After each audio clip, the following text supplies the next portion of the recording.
It started as a dare. A harmless, drunken dare during a Halloween party, the kind of thing you laugh off the next morning. Except I didn't laugh. I went through with it. My friends had been talking about the old Pleasant Hill Cemetery on the outskirts of town. It wasn't just any cemetery, it was one of those forgotten places where time seemed to stop. Overgrown with weeds and cloaked in eerie silence, it was rumored to be haunted by the spirits of those who died during a battle in the late 1800s. The cemetery had been abandoned decades ago, left to rot along with its stories. Fueled by the bravado of too many drinks, I announced I'd visit the cemetery alone at midnight. The room erupted in cheers and jeers, with bets flying about how long I'd last. As the clock approached midnight, armed with a flashlight and my phone, I found myself walking down the dirt path toward the cemetery. The night was cold, with a heavy mist clinging to the ground. The further I walked, the quieter it became. Even the crickets seemed to hold their breath. The cemetery gates loomed ahead, rusty and barely hanging onto their hinges. As I pushed them open, the creak echoed like a warning. At first, it wasn't too bad. Just rows of moss-covered gravestones, leaning at odd angles. My flashlight illuminated names and dates worn away by time. I laughed nervously, muttering to myself about how my friends were going to owe me for this. And then I saw it.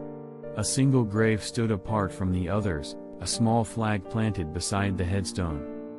It was barely visible through the mist, but something about it drew me in. As I got closer, the name on the headstone became clear: Private William H. Morgan, 1864. Below it, an engraving read, "Gone but not forgotten."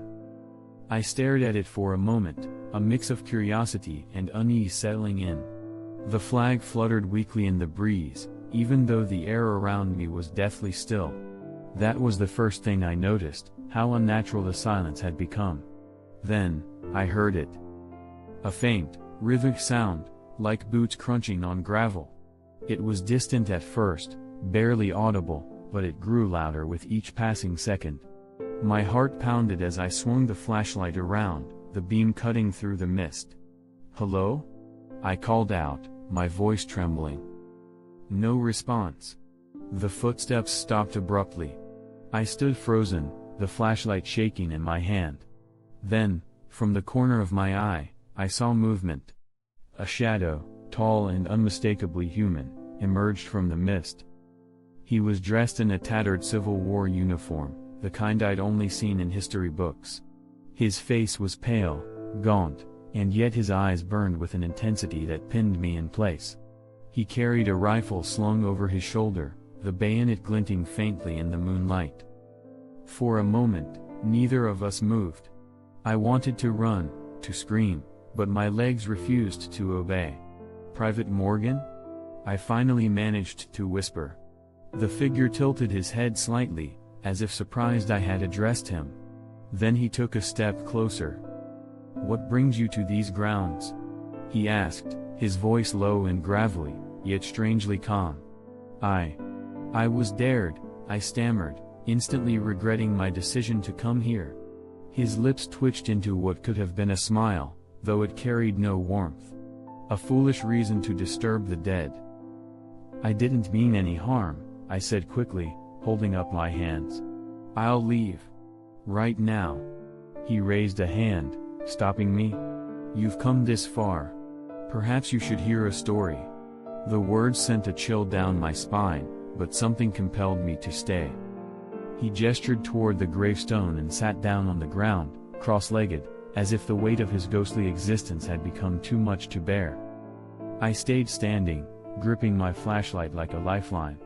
"I died on a cold morning in 1864, he began, his voice carrying a sorrow that seemed to seep into the air around us. "The battle was fierce, brother against brother, both sides fighting for what they believed to be right. I took a bullet to the chest, right here." He tapped a skeletal finger against his uniform, just above the heart. "I didn't die instantly. No, I lay there in the mud, watching the sky turn gray with the dawn, listening to the cries of the dying around me. My comrades retreated, leaving me behind. Alone. His words painted a vivid picture, and I could almost hear the distant echoes of cannon fire, the anguished screams, the chaos of war. They say a man's final thoughts define his eternity, he continued, his voice tinged with bitterness. Mine were of betrayal. I died angry, abandoned by the very men I fought beside. A gust of wind stirred the mist, and for a moment, his form flickered, as if he might vanish entirely. But then he steadied, his burning eyes locking onto mine. I'm cursed to wander these grounds, reliving my final moments over and over. I see their faces, hear their voices, but they're always just out of reach. I'm sorry, I whispered, unsure of what else to say. His gaze softened, the fire in his eyes dimming slightly. Perhaps you are, he said.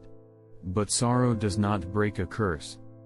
The wind picked up again, carrying with it the faint scent of gunpowder. He rose to his feet, towering over me. Tell them my story, he said, his voice growing colder. Remind them that we were more than names on stone. We were men, with hopes, fears, and lives cut short by the madness of war. I will, I promised, though my voice barely carried over the howling wind. He nodded once, then turned and began to fade into the mist. Wait. I called after him. Is there anything else I can do? He stopped, his form almost entirely dissolved into the night. Remember us, he said, his voice a whisper carried on the breeze. And do not forget the price of peace. With that, he was gone. I stood there for what felt like an eternity, the mist curling around me like a shroud. Eventually, I found the strength to leave, my heart heavy with the weight of his story. When I returned to my friends, they laughed, asking if I'd seen any ghosts. I didn't tell them what happened that night. It wasn't something to joke about. But every Memorial Day, I visit Pleasant Hill Cemetery. I plant a fresh flag by Private Morgan's grave and sit in the quiet, hoping he's finally found the peace that eluded him in life. But every Memorial Day, I visit Pleasant Hill Cemetery. I plant a fresh flag by Private Morgan's grave and sit in the quiet, hoping he's finally found the peace that eluded him in life. Thank you for watching. Please be sure to like this video, leave a comment, and hit the subscribe button for more spine-tingling content.